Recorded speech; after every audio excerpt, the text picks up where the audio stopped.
आज हम देखेंगे क्लास 12 फिजिक्स प्रैक्टिस सेट 2। ठीक है, इसमें पहला कह रहा है कि लॉरेंज बल क्या होता है। तो लॉरेंज बल जो होता है विद्युतीय बल और चुंबकीय बल के योगफल के बराबर होता है।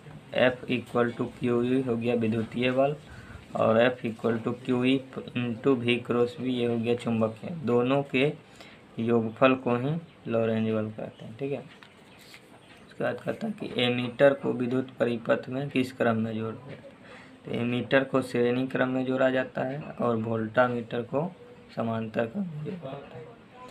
उसके बाद कह रहा है कि विद्युत धारा के कारण चुंबकीय सुई के विक्षेपण की दिशा ज्ञात की जाती है। तो ये जो है एम्पियर के तैरने के नियम से ज्ञात की जाती है। ठीक है, उसके बाद चुंबकीय क्षेत्र की बीमा क्या होती है। तो चुंबकीय क्षेत्र की बीमा हो सकता है तो डायरेक्ट भी याद रख सकते हैं या फिर इसको F equal to Q V B sine theta, इससे भी B का जो है डायमेंशन निकाल सकते हैं और आता है MT-2 और M-1। बाकी सबका बल का रखना है MLT-2, चार्ज का AT, वेग का LT-, साइन थीटा का कुछ नहीं रखना। ठीक है, तो आ जाएगा MT-2 और A-1 सी नंबर। इसके बाद एक गॉस समतुल्य है। ठीक है, तो इसके लिए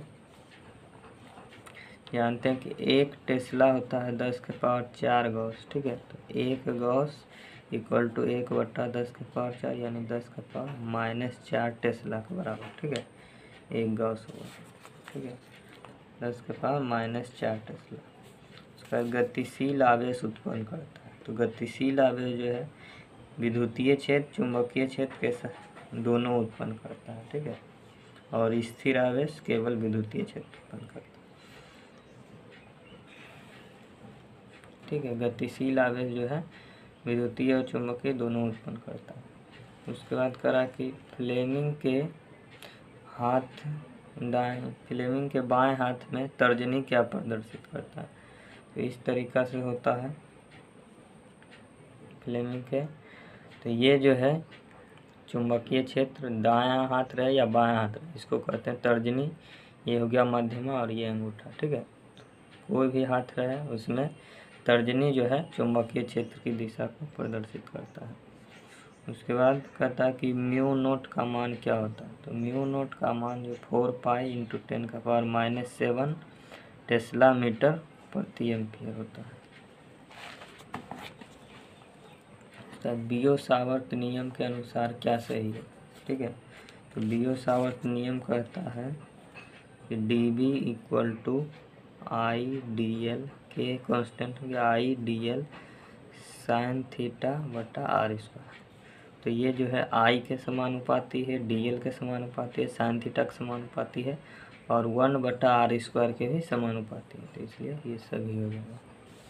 उसके बाद साइक्लोट्रॉन द्वारा त्वरित किया जाता है। तो साइक्लोट्रॉन द्वारा केवल धनावेशित कण को ही त्वरित किया जाता है। तो न्यूट्रॉन तो उदासीन होता है, इलेक्ट्रॉन नेगेटिव होता है, प्रोटॉन पॉजिटिव होता है, इसलिए सिर्फ प्रोटॉन को त्वरित किया जाता है।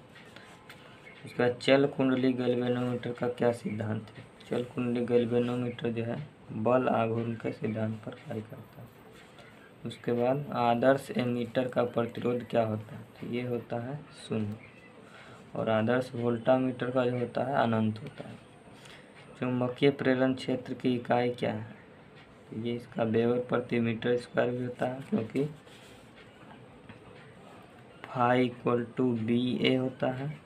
तो B equal to phi by A, इसका वेबर हो गया, इसका मीटर स्क्वायर। ठीक है, तो वेबर प्रति मीटर स्क्वायर वही टेस्ला होता है और CGS मात्रक गॉस होता है, इसलिए ये सभी हो जाएगा। उसके बाद करा कि फर्जी दस्तावेजों का पता लगाने के लिए किसका उपयोग किया जाता है। तो इसका प्रवैग्निकरण का उपयोग किया।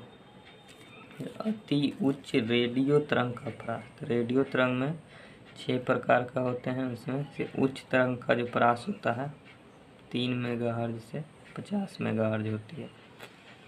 उसके बाद है विद्युत चुंबकीय तरंग की प्रकृति क्या होती है। ठीक है, तो ये जो होती है अनुप्रस्थ होती है।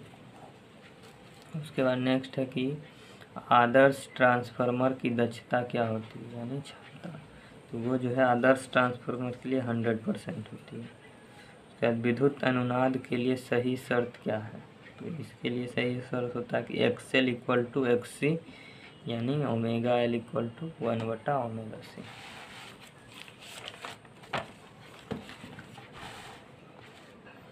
उसके बाद 19 में कह रहा है कि पूर्ण चक्र में प्रत्यावर्ती धारा का औसत मान। पूर्ण चक्र के लिए 0 होता है, ठीक है, और अर्ध चक्र के लिए इतना होता है, ठीक है।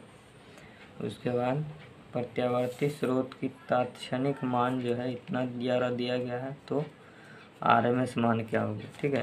तो चूँकि विद्युत वाहक बल है तो ERMS इक्वल टू हो जाएगी E0/√2, ठीक है। E0 हो जाएगा जो शिखर धारा या शिखर मान, तो 300, तो हो जाएगा 300/√2, ठीक है। 300 को लिख सकते हैं 2 गुना 150/√2, इससे ये √2 बार में कट जाएगा, यानी 150/√2 हो जाएगा।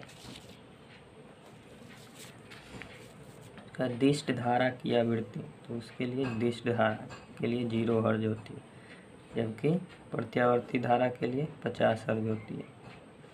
फिर चुंबकीय द्विध्रुव आघूर्ण की दिशा एम्पियर मीटर स्क्वायर। चुंबकीय द्विध्रुव आघूर्ण को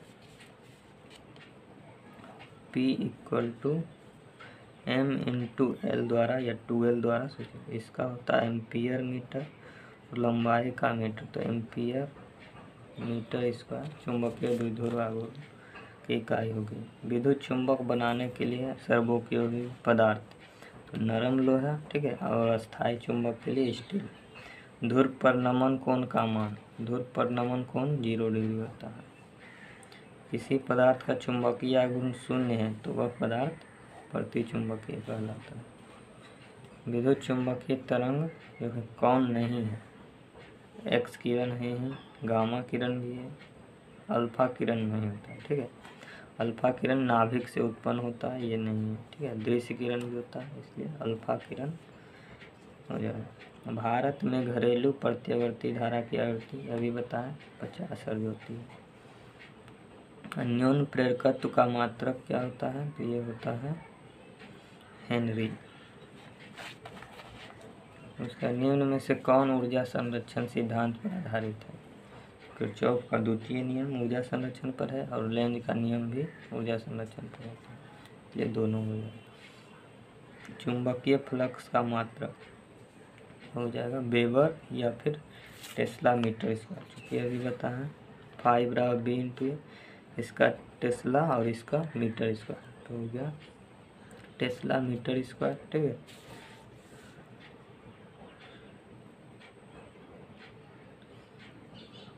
टेस्ला प्रति नहीं होगा, ठीक है, दोनों। उसके बाद भंवर धारा की खोज किसने की? भंवर धारा की खोज जो है फोकाल्ट नामक वैज्ञानिक ने की थी। प्रेरकत्व की बीमा क्या होती है?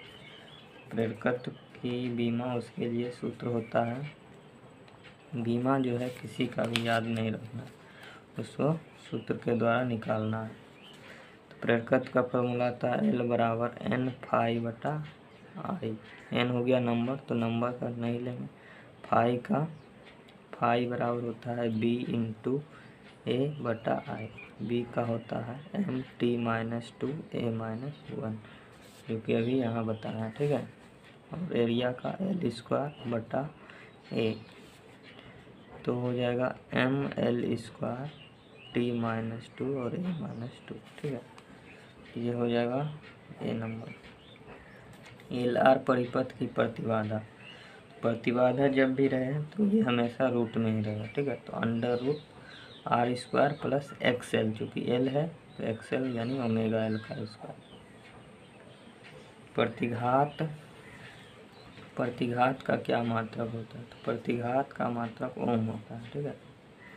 वह ट्रांसफार्मर जो उच्च वोल्टेज को निम्न वोल्टेज में बदलती है, ठीक है। तो ये जो है बदल रही है निम्न वोल्टेज में, तो निम्न वोल्टेज में बदल रही है, तो इसको उपचार ट्रांसफार्मर, ठीक है।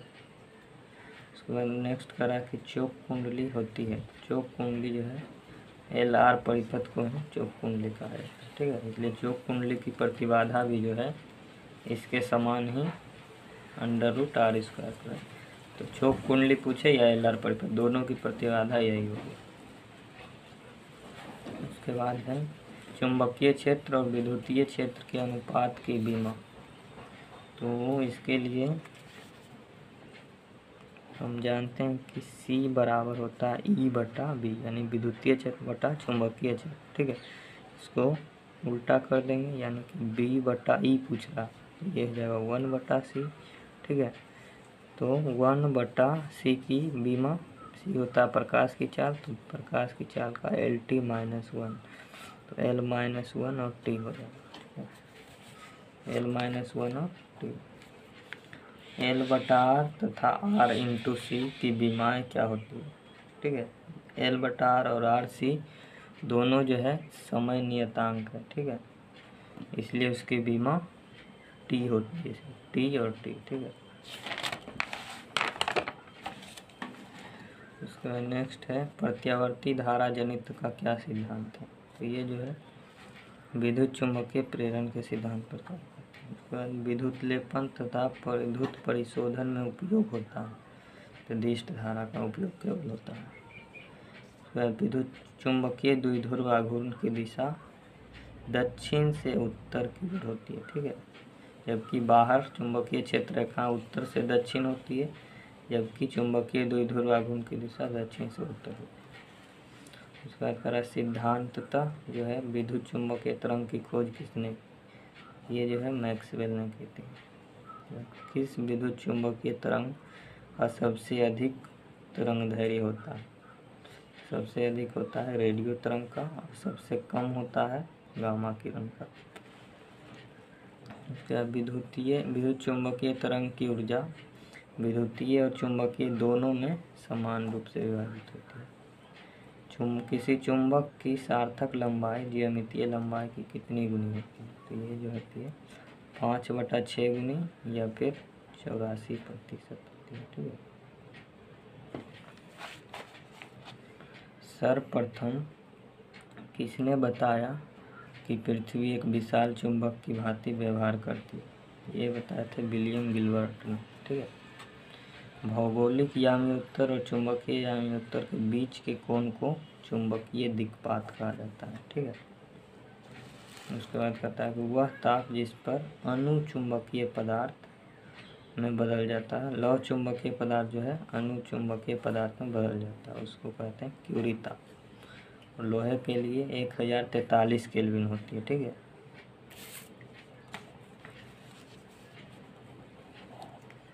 लोहे का क्यूरी ताप, इसको याद रखना हो सकता है 1043 केल्विन होती है, ठीक है, लोहे का क्यूरी ताप। उसका विद्युत चुम्बकीय तरंग की चाल निर्वात में किसके बराबर होती है, तो μ0 1/μ0, ठीक है।